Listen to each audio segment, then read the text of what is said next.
बिस्मिल्लाहिर्रहमानिर्रहीम। अस्सलाम वालेकुम। कुकिंग विद मोहनी के साथ मैं हूं मोहनी अरशद। आज हम गर्मी की सब्ज़ी में से मशहूर 3 सब्ज़ी फलियां या लोबिया बनाएंगे। ये बहुत ही ज़बरदस्त मज़ा बनती है और अगर इसमें गोश्त या चिकन डाला जाए तो इसका लुत्फ़ और टेस्ट और भी दुबाला हो जाता है। कुकर लें, उसको चूल्हे पर रखें और इसमें 1 कप कुकिंग ऑयल डालें। ऑयल जब गर्म हो जाए तो 3 अदद दरमियाने साइज़ के प्याज काटें और इसमें शामिल कर लें और उनके लाइट गोल्डन होने का इंतज़ार करें। फिर लहसुन की 1 पोथी लें, उसको छीलें, काटें और वो भी इसमें शामिल कर लें और लहसुन के लाइट गोल्डन होने का इंतज़ार करें। ये बहुत ही ज़बरदस्त और मज़ेदार सब्ज़ी बनती है। अगर इसमें गोश्त या चिकन डाल जाए तो सब्ज़ी और खाने का लुत्फ़ दुबाला हो जाता है। लहसुन जब लाइट गोल्डन हो जाता है इसमें 3 से 4 अदद टमाटर काट के शामिल कर लें और उनको 1 मिनट तक पकाएं। आप सबसे रिक्वेस्ट है कि मेरे चैनल को लाइक करें, शेयर करें, सब्सक्राइब करें और बेल आइकन को टच करें ताकि मेरी तमाम वीडियोस आप तक पहुंच सकें, क्योंकि ये आप सबकी मोहब्बत और प्यार होता है हमारे लिए और हमारी मेहनत के लिए। फिर आपने 750 ग्राम बीफ या तकरीबन 3 पाव बीफ लेना है और उसको भी इसमें शामिल कर लें और 1 गिलास इसमें पानी डाल लें। ये बहुत ही ज़बरदस्त और मज़ेदार सब्ज़ी बनती है और हर किसी शौक़ से खाता है और गर्मी में तो खाने का लुत्फ़ भी दुबाला हो जाता है। और जब आप इसे इस तरीके से बनाएंगे तो हर कोई आपकी तारीफ़ करेगा और हर कोई आपको दाद देगा।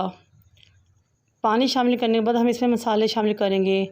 1 टीस्पून नमक, 1 टीस्पून भर के सुरख मिर्च पिसी हुई, 1/4 टीस्पून हल्दी, 1 टीस्पून पिसा हुआ खुश्क धनिया, 1 अदद कड़ी पत्ता जिसको छोटे छोटे टुकड़ों में काट लें या तोड़ लें, 2 से 3 दालचीनी के टुकड़े, 4 अदद लौंग और 1 बड़ी इलायची।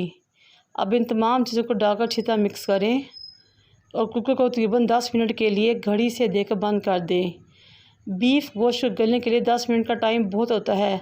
आप घड़ी से देकर 10 मिनट के लिए कुकर बंद करेंगे तो बेहतरीन तरीके से आपका गोश्त गल जाएगा। तकरीबन 10 मिनट हो चुके हैं। अब हम अपने कुकर का ढक्कन उठाते हैं। ये देखें तकरीबन हमारा गोश्त गल चुका है।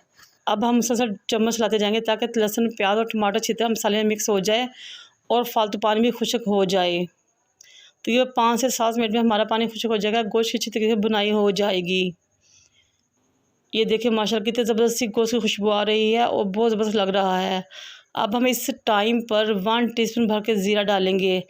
ज़ीरा किसी भी सालन या हांडी के जायके को बहुत आला और ज़बरदस्त टेस्ट देता है और खुशबू चेंज कर देता है। फिर इसमें आपने वो लोबिया या फलियां जो आपने काटी थी और धोकर अच्छी तरह शामिल कर लें और अच्छी तरह मिक्स करें और साथ ही 1 प्याली भर कर इसमें दही शामिल करें।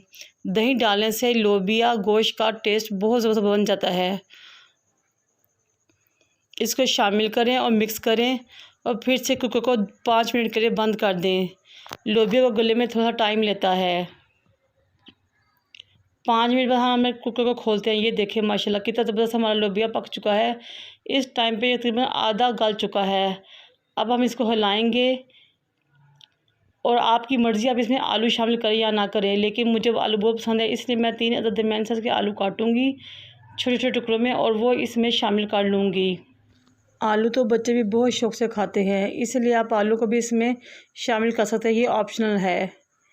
आलू शामिल करने के बाद आपने चम्मच की मदद से इसको हिलाना है, लेकिन इस बात का ख्याल है कि आपने आलू को गलाने के लिए इसमें एक्स्ट्रा पानी शामिल नहीं करना, क्योंकि अभी इसके अंदर दही का पानी मौजूद है जो हमने पहले डाला था लोबिया या फलियां डालते हुए। अब हम कुकर को दोबारा 2 मिनट के लिए बंद करेंगे और आलू को गलाएंगे। ये देखिए हमारे आलू माशाल्लाह तकरीबन गल चुके हैं और हमारी हंडिया बिल्कुल तैयार होने वाली है या हमारा सालन बिल्कुल रेडी होने वाला है। ये देखिए माशाल्लाह ये सब अल्लाह ताला की रहमत कर मेहरबानियाँ हैं। ये देखिए माशाल्लाह कितना ज़बरदस्त हमारा सालन रेडी हुआ है। अब हम इसको अपना फाइनल टच देते हैं। 3 से 4 अदद हरी मिर्चें ब्रिक ब्रिक काटें वो इसमें शामिल कर लें। 1 टीस्पून अदरक पेस्ट शामिल कर लें और 1 टीस्पून ही पिसी हुई काली मिर्च शामिल करें और अच्छे तरीके से मिक्स कर लें। अब हमारा फलियां, गोश्त, आलू का सालन बहुत ज़बरदस्त तरीके से रेडी हो चुका है। ये देखिए माशाल्लाह कितना खूबसूरत लग रहा है। ये सब उस खुदावंद ताला की मेहरबानियाँ हैं, करम है जो उसने हमें इतनी नेमतों से नवाजा है। अक्सर लोग इसको बिल्कुल खुशक यानी कि बिल्कुल भुना हुआ खाते हैं, अक्सर लोग इसको नरम खाते हैं। वो आपकी मर्ज़ी है कि आपने इसको बिल्कुल खुशक करना है या हल्का सा नरम रखना है। अब हम इसको डिश आउट करते हैं और सलाद और रोटी के साथ एंजॉय करते हैं। मुझे और मेरे वालिदैन का दुआ में याद रखें। अल्लाह हाफ़िज़।